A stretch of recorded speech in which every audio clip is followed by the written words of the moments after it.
The first major conflict, sort of direct tension between the Soviet Union and the United States, is going to have to do with Germany.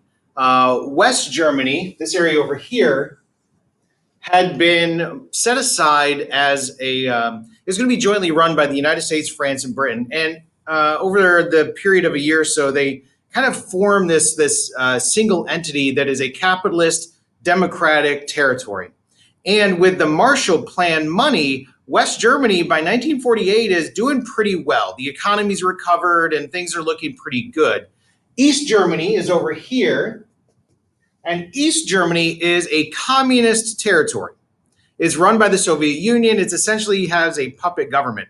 The problem comes with Berlin. Now, the capital of Berlin was divided the same way Germany was. You had East Berlin and you had West Berlin. Now, West Berlin is over here, and West Berlin is run by the United States, France, and Britain, and it's going to do the same thing as West Germany, and it's going to have this capitalist democratic ideology within the center of communist East Germany. So as West Germany begins to flourish because of all that Marshall Plan money, it makes Stalin angry that West Germany is doing well and that there's West Berlin within his territory. And in June of 1948, Stalin issues a blockade.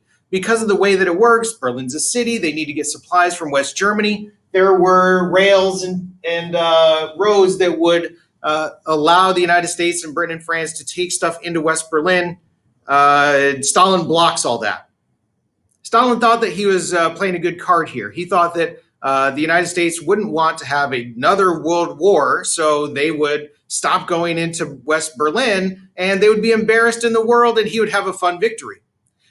The United States is going to use its technological innovation and think outside the box, and it's going to deliver products on an airlift. So they're going to fly over the blockade in their airplanes, and they're going to drop supplies into West Berlin.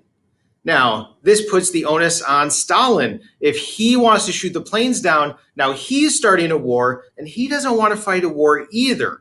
So now, after 321 days, the Soviets are going to be forced to lift the blockade, which embarrasses Joseph Stalin because he was trying to poke the eye of the capitalists, and now he's shown to be the one that's embarrassed.